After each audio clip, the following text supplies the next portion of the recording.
안녕하세요. 새만금을 빠삭하게 분석하는 토지쟁이 빠시계의 조영식입니다.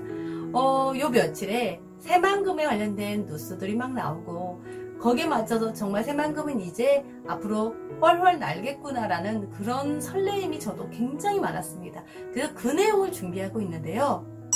투자에 있어서 무엇이 중요한지 놓치는 경우가 지금 많이 있구나라는 것을 보고 제가 오늘 여러분들이 투자에 있어서 무엇이 중요한지 다시 한번 생각해보는 시간을 좀 짧게 가지려고 합니다. 아직 투자를 정하지 않으신 분들, 새만금은 정했는데 아직 결정하지 못하신 분들, 오늘만큼은요 무엇이 중요한지 다시 한번 생각해보는 그런 시간을 갖도록 하실게요. 사실 이 전북을 문재인 정부 출범 이후 친구로 자청하면서 한 7번을 방문했다고 합니다. 덕분에 이렇게 순항이 이어졌고요. 그러다 보니까 우리가 그렇게 알고 있던 것처럼 새만금이 특별법이 통과가 되면서 거기에 맞춰 새만금 개발 공사 또 그리고 올해 2020년도까지 이어지는 그동안의 많은 활약들이 있었습니다. 중요합니다. 왜냐하면 새만금을 투자하는 사람으로서 얼만큼 가시화됐고 속도가 내고 있는지 중요하니까요. 그러면 부동산을 투자하는 사람한테 정보는 돈이거든요.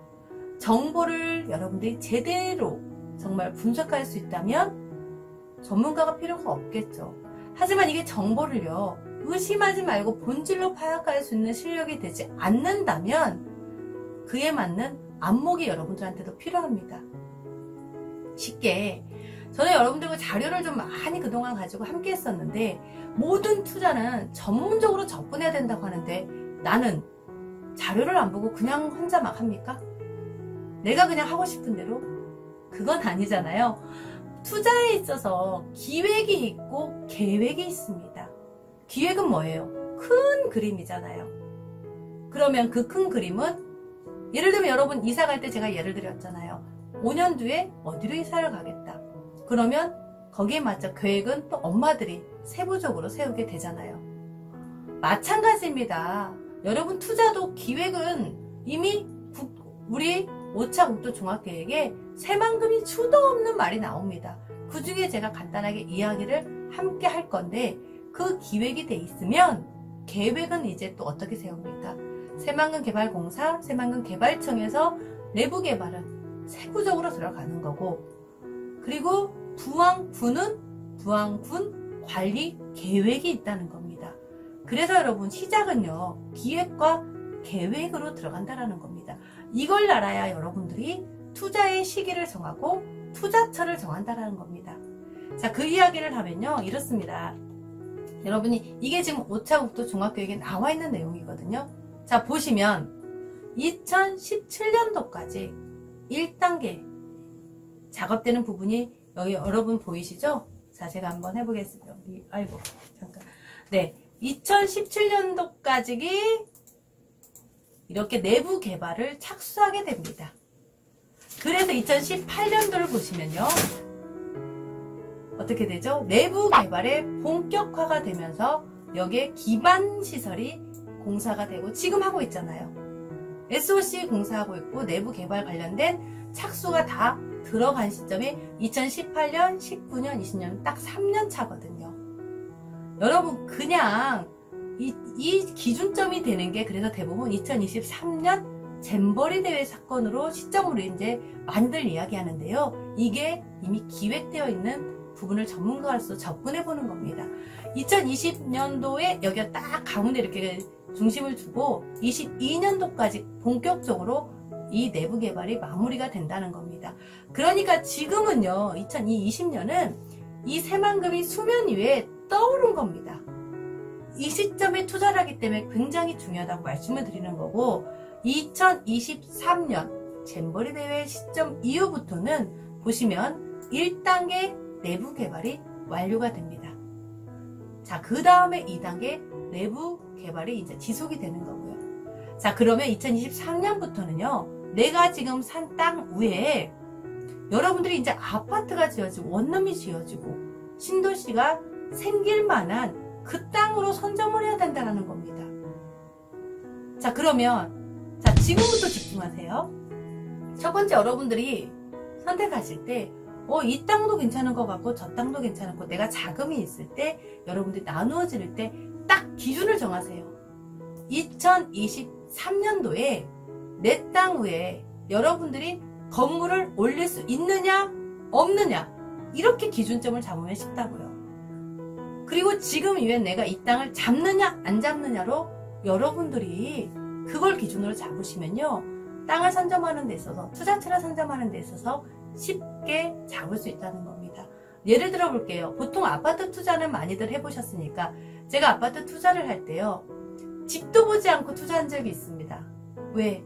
계약을 해놓고요, 한 달 안에 잔금을 치르는데 그 사이에 집값이 몇 천만 원씩이 오르다 보니까 그 집을 내놓은 집주인들조차도 이거를 팔아야 될까 말아야 될까, 계약금을 물어주고 취소를 할까 말까 이런 고민들을 하는 시기가 있습니다.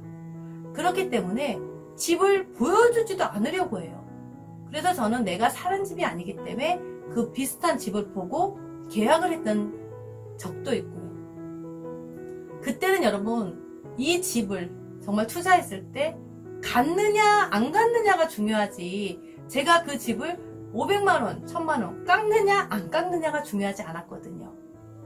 결과는 잔금도 치르기 전에 몇 천만원씩이 올라버린 집들이 2년 뒤에 제가 시점에 보니까 한 채당 8천에서 1억 정도가 올랐습니다. 여러분, 그러면 그 시점에 제가 그 집들을 보면서 집에 흠이 있네, 또 이거를 500을 깎아줬네, 1000을 깎아줬네, 의미가 있었을까요? 그게 중요했던 것 같아요. 정말 내가 첫째도 둘째도 셋째도, 여러분 뭐라 그랬죠? 토지에 있어서 여러분 지금 입지라고 지난번에 강조했잖아요. 자, 그 입지가 여러분들한테 안전한 투자가 된다. 3년 안에 답이 나와야 된다. 어떤 답? 계획이 있는 땅에 투자해라. 여러분들도 다시 한번 생각해 보세요. 내가 만약에 이런 아파트 그런 투자를 했을 때 과연 그렇게 할 수 있었을까? 저는 그렇게 생각했어요. 내가 그걸 깎느냐 안 깎느냐 이게 문제가 아니라 이렇게 상승할 때 갔느냐 안 갔느냐. 그런데 여러분 거꾸로 생각해 보면요, 지금 새만금에 내가 그 땅을요, 아파트도 아니고 아파트를 지을 만한 땅을 가질 수 있느냐 없느냐, 그 확률이 아직 남아있다는 겁니다. 그런데 굳이 내가 언제 될지도 모르는 그런 땅들, 자연녹지, 생산녹지, 그런 땅들에 물론 다 나쁘다는 게 아닙니다. 얼토당토 않는 땅들로 비교를 하니까 여러분들 제가 말씀을 드리는 거예요. 이럴 때는요, 정말 최고짜리 자연녹지도 최고의 입지점을 찾는 게 여러분들이 숙제이고요. 1종 일반주거, 2종 일반주거, 주거지에서도 마찬가지입니다. 다시 한번 정리해드리면 첫째도 둘째도 셋째도 입지입니다. 내 땅 위에 안전하게 3년 안에 도시 계획이 있는 거, 그건 도로망이거든요.